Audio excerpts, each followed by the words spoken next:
બનાસકાંઠામાં નર્મદાની કેનાલ તૂટવાનો સિલસિલો યથાવત છે। ઝાનાવાડા ડિસ્ટ્રિક્ટ કેનાલ ઓવરફ્લો થતાં ગાબડું પડ્યું।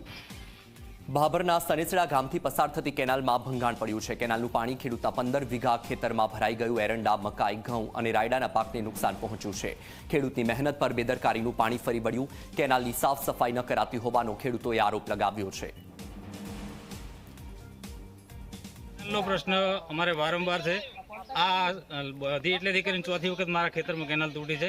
મોટા પાયે મને પાકનું નુકસાન છે। મારે એરંડા વેણેલા પડ્યા હતા, અંદર ટેબા પડ્યા હતા, એ ટેબા બધા હળી જવાના છે। જુવારનો પાક, ભાઈ રાયડાના પાકમાં પણ પાણી પડ્યું છે। બાજરી મેં વાવી હતી, 7 દિવસથી બાજરી ઉગીને તૈયાર થઈ હતી, એમાં પણ પાણી પડ્યું છે અને એ લગભગ 4 ફૂટ પાણી ચડેલું છે। બરાબર, મોટા પાયે નુકસાન મારી ખેતી છે। જમીનનું ધોવાણ પણ મોટા પાયે થયેલું છે। આ ખેડૂતે બાજરી વાવેલ હતી, ખર્ચો કરી અને અત્યારે ઉનાળુ સિઝન ફરીથી બાજરી વાવેલ હતી તો ખેડૂતને આખું ખેતર ભરેલ છે। ઓછામાં ઓછું બાજરીમાં એમને 50,000નું નુકસાન છે।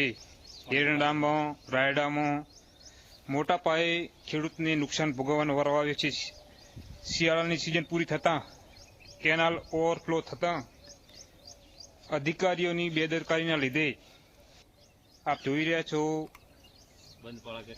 બંધપાળો તૂટી અને બાજરી વાવલ હતી। ખેડૂતને ફરીથી વાવેતર કરવાનું